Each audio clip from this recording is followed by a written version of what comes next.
ઓમ સરસ મજાના ઓમના નાદ સાથે આપણે શરૂઆત કરી. તમારા બધાનું સ્વાગત છે જીકે ટોકમાં. આપણે આજે જે સંપ્રદાયની ચર્ચા કરવાના છીએ એ સંપ્રદાય એટલે જેના મહાદેવ જે છે એના આરાધ્ય દેવ છે અને સંપ્રદાયના સ્થાપક એવા ગુરુ દત્તાત્રેય.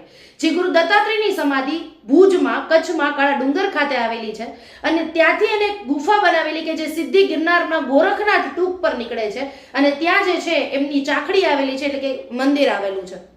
એમને નાથ સંપ્રદાયની સ્થાપના કરી. ગુરુ દત્તાત્રેય જે છે એ ગુરુ દત્તાત્રેયના માતા એટલે અનસુયા જેના નામની ત્યાં ભોજનશાળા છે અને એમના પિતા એટલે અત્રિ ઋષિ.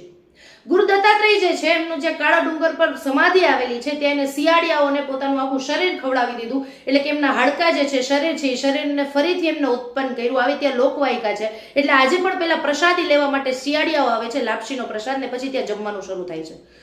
ગુરુ દત્તાત્રેય વિશે વાત કરીએ તો ગુરુ દત્તાત્રેય એટલે બ્રહ્મા વિષ્ણુ અને મહેશના અવતાર માનવામાં આવે છે. એમનો ફોટો પણ એ જ પ્રકારનો છે. તો આવી એક નાનકડી આપણે માહિતી જોઈએ અને ત્યાં બાજુમાં મેગ્નેટિક પોઈન્ટ પણ આવેલો છે ધ્રોબડા ગામ ખાતે. તો ગુરુ દત્તાત્રેય વિશે આટલી બાબત આપણે યાદ રાખવાની. Thank you so much.